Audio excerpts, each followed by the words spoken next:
Hey guys, it's Philipp Druzhinin. That we have a little trip here in Moscow. I hope you're gonna like this video, subscribe, share, and like this video, and thanks all for watching.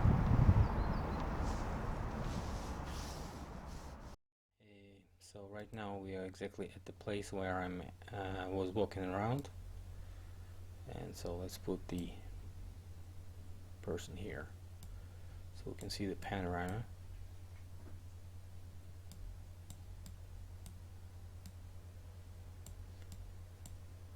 So let's walk over here.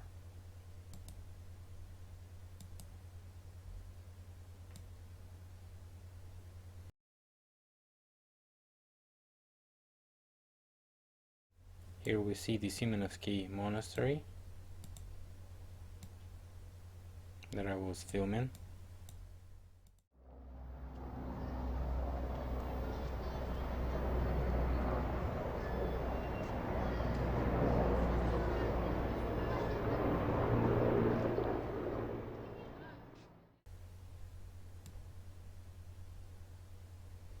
So what if I say that those towers were over here and over here? Let's check the plan of Moscow. This place in first plan of Moscow, that is 1732, the plan of Maximilian. As you can see, it's upside down, and we cannot just read right now. Oh, okay, plan 1 Moscow, as you can see here. So that place is over here and nothing is pictured here. No monastery or anything in 1732. So the next one is Michurinsky plan of Moscow, 1739. Exactly the same place. And we see the Starfort. Only let's see, 7 years after that plan, and we see the Starfort over here. Okay, and we see some type of a church or a monastery here, so probably that is the monastery that I'm here, and those towers were over here. Okay, so returning back to the map, next map is 1763, and we also see some type of Starfort and some type of church here, Spas Simonov, and the grenade yard. So this is called the grenade yard, not the grenade yard, and I've been talking about the grenadiers and the connection of grenadiers to those who were destroying the evidence. So probably they captured the Star Fortress and made it as like, you know, ammunition base for the operations and for, you know, ammunition and grenades probably and some explosives there. Next one is Moscow 1771. Also Starfort and something with the territory of something not mentioned. Another one. We don't see anything, but we see some type of monastery here. Not mentioned in a Starfort or something. It's 1776. It's a very general one. We can't see anything here. 1784. And 1784 has like more decent quality. Starfort is still here, and a church is here.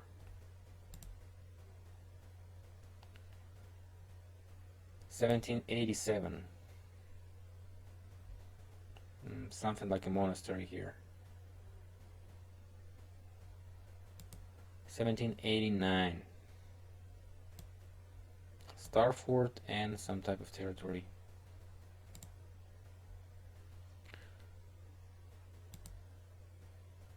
1790. Nothing significant to mention. 1792. Also nothing. 1793. Nothing here. So 1794. Also nothing.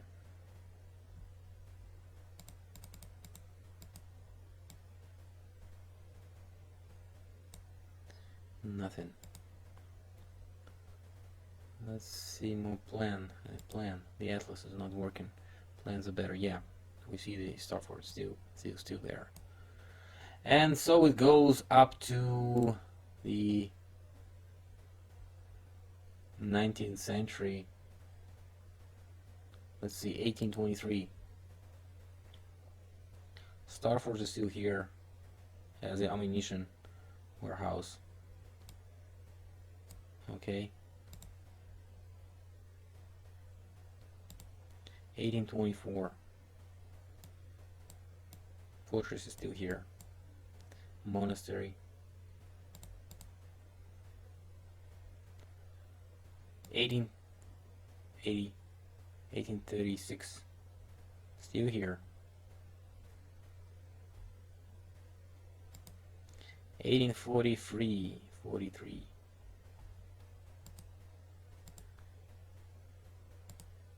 Yep. Something screwed up. Let's rewind it to 1890. The forts are still here, 1890. Let's go to 1910. Fort is still here.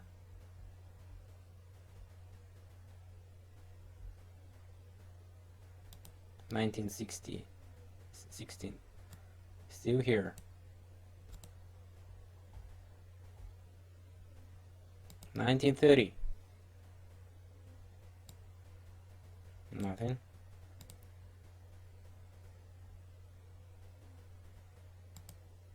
1928. Let's go back. Also nothing. 1927. Nothing. 1925. You see the monastery, but we don't see Starfort anymore. It's just said warehouses. So this is where we lose the Starfort from the map. 1923. It's not already here. 1917. Only monastery mentioned, not a Starfort. So it's like, yes, it was destroyed exactly after the revolution of 1917, after the Bolsheviks revolution. And we lose it in around these years, and they become some warehouses. As you can see, something is still mentioned here, but we don't see the Starfort on the plan. See only those shapes, the shapes of those walls that were before. Okay, and then it's totally getting lost in 20s and turn into be sklady or warehouses, and no shape is available anymore, although the monastery still exists. So whatever, let's go back to the map. Go back to the map and go this way. So the Starfort was supposed to be somewhere around here, and so I started my walk from this place towards the river. Okay, so as you can see, near those taxis and 2 minivans, there's a slight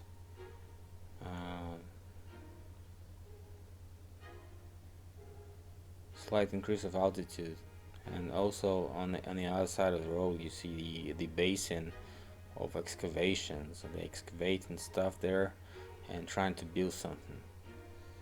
Of course, the land is very expensive in Moscow, and they dig huge areas to construct the foundations of the parkings and stuff like this. And as you can see here, they made parkings right in those walls, in those ancient shapes of the star. And This is not just one fortress as it was pictured on the plan. It's probably had some, the landscape also design also made this altitude here. So, but who knows if they were like, you know, cleaning stuff when they were making the roads, or maybe made previous excavations before in 19th century. Who knows? So we clearly see the shapes of the stars and the leftovers of their foundations are right now used by those houses, and that is good because, you know, construction on some huge foundations of the previous era is really good thing to hide the evidence of the previous civilization. So this is what we get here in Moscow. You can see the level of the walls is around like maybe 10 to 12 meters in height, and it goes for around like a mile. The distance is like a mile, and then it stops near the Krutitsky Podvorye, which was also on some plans. So it's rather ancient. As you can see, I'll be climbing these stairs right now, and you see the altitude of the Starfort walls before.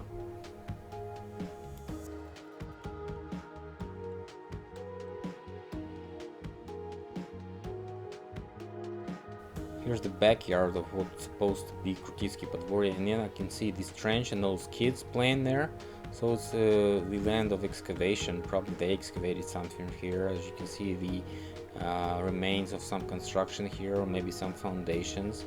They totally trashed it out and demolished the building. Also, the whole territory of this monastery, of Krutitsky Monastery, or you could call it monastery, but it's really not. It was like a little church and some patriarchs' houses for the high ranks of the Orthodox Church in this area. So as you can see, it was also excavated, and those mud flooded windows are the big evidence of that this place was buried. Right near the walls you can see the line of excavation, and the whole altitude that was excavated is around like 6 to 9 feet in depth. Although the fish islands doesn't let you understand how deep it is, but just imagine it's right around my height, and so they made like these letters here, so you can, you know, go down there. You can see the excavation near the wall was for around one floor at least. So probably they used this entrance before they did the excavation. And right now they can use the bottom floor also for rent. And the next building is a business center for they rent. And you can see here also the level of excavation, even more towards the church. So they like cleaning the area and making those little slurry walls there. Okay, now we're going towards the church.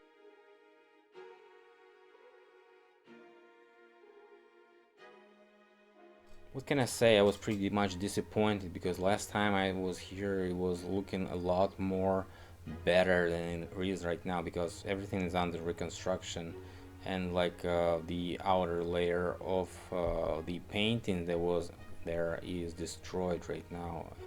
You cannot see anything here from this side, but you can see it on the picture. I wouldn't say it's destroyed, it's probably renovated, but probably you cannot see the process. Сжав кулаки и сцепив зубы. За Родину, за правду, за нашу победу.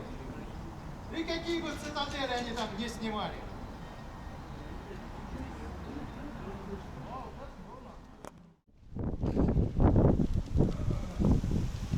Пожалуйста, проходите вперед.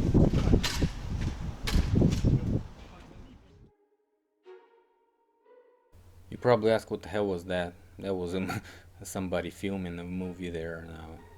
We're repeating the dialogues there. They were like imitating being soldiers. But anyways, as you can see, bunch of muffled evidence on the other side of the Starfort location. As you can see, houses have mud flooded levels from right and from left. And so we have the decrease of the altitude from here towards that road over there, and we see the shape of the other Starfort lines here also in that place and over there.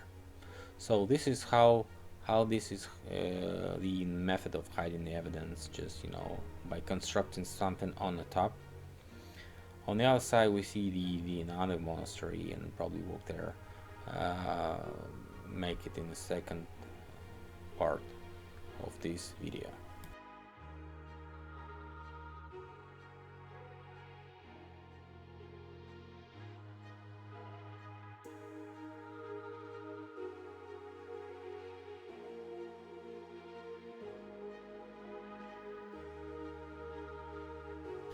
And here we have this another church with this bell tower, very huge one. I suppose it was harvesting something like ether electricity or atmospheric electricity, and the whole this power grid was on the bank of the river because it was mining infrastructure. As I know, I'm sticking to this mining version because it's totally ridiculous to have two bell towers right in front of each other, one bigger than another one, and two churches right in front of each other, one bigger than another one. It's totally crazy. Like having one major church and one backup church. I don't think it's really the explanation, but whatever. This particular church has a territory with the excavation and the flooding evidence. So I was walking from the walls and watching those arches here on the walls where they have all those funeral stones, graveyard stones on here, and you can see this entrance that was built. If you walk around the house, you see that it was built for that bottom floor, down floor, that is right now buried.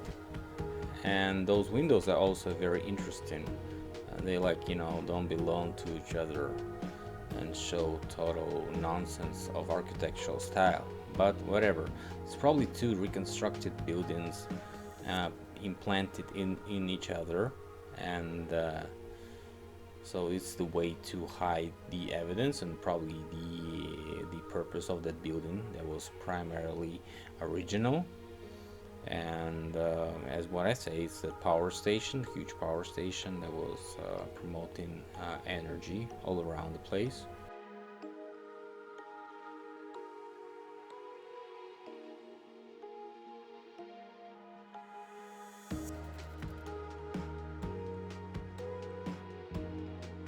And of course, the level of mud flooded windows on this side is visible perfectly. Only that they made the windows look smaller than those on the top, but that is due to the several restorations and reconstructions here. And in front of the house, in front of the church, you see this monument. No, guys, I was always thinking, why are they getting those monuments for what they were doing to the people, those parasitic controllers? People working their butts, hauling ass, just to make some money, and they're taxing everything and building something like this church or something, and they're getting the monument for this, like they were earning that money, not the people. This is ridiculous. This system needs to be changed.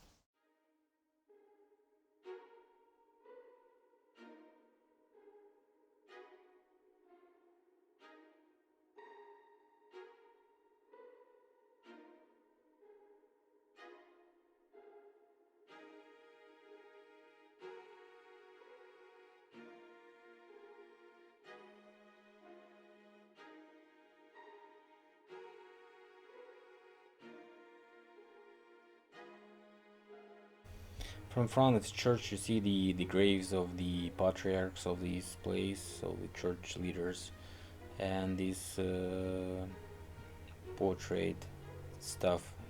And also you see the main entrance that was before the flood. As you can see, it's way below the ground level, and those windows show that it was really excavated, even more than we think. So who knows what was the actual level of excavation here, because it's inside and we don't know actual level that was before.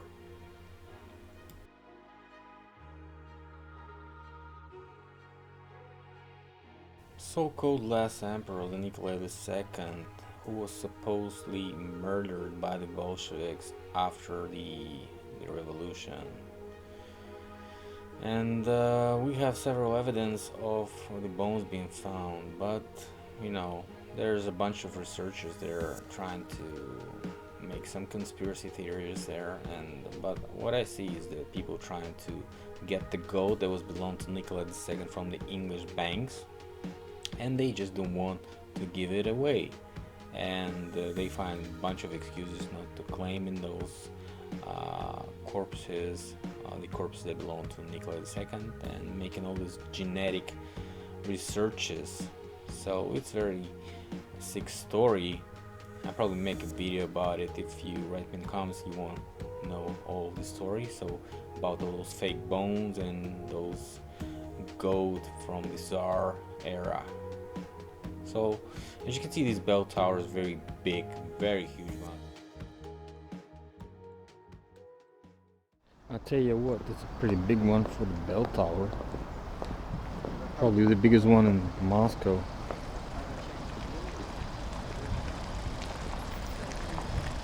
I bet it was harvesting electricity.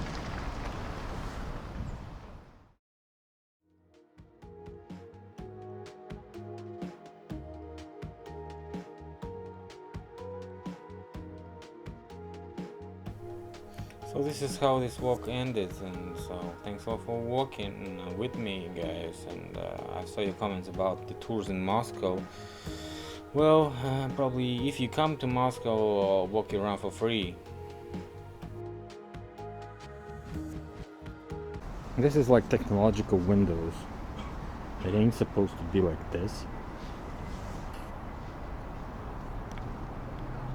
So maybe this was just a power plant. Guys, you can clearly see the level of excavation is around 6 feet.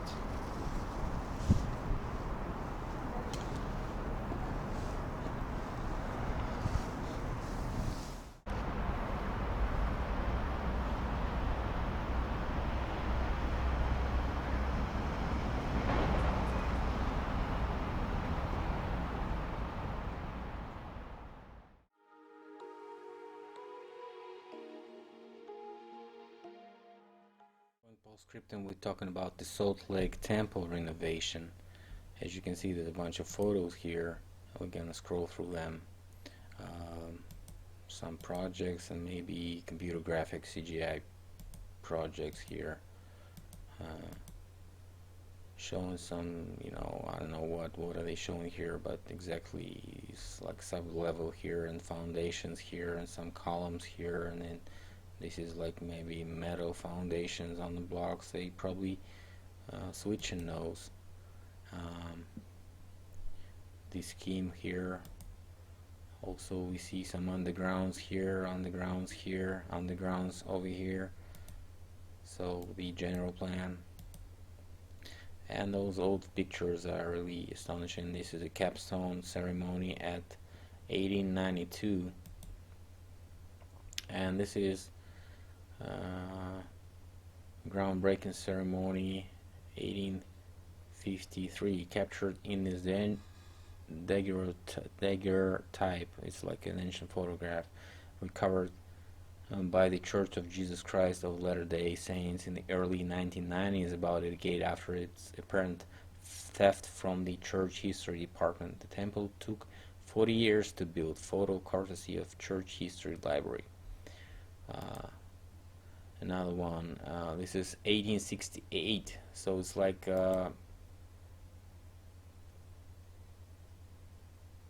15 years since this picture, and they already have those foundations. The foundation of the Salt Lake Temple is visible in the foreground, with the tabernacle in the background during construction in about 1868, so 15 years after.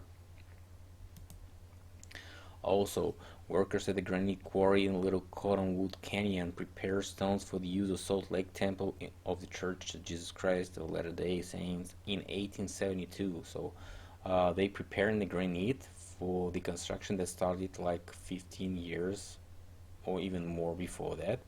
This is like very ridiculous to say that this granite is exactly for that church, because that church is supposed to be building already. Okay, and we don't see also any pictures of construction, only capstone, so-called capstone ceremony, but no pictures of construction exactly the same, the church. But we see the reconstruction in 1962, where we see the excavation from the side, and we see these buried stuff here. So I'm gonna give you the photos that I found. Okay.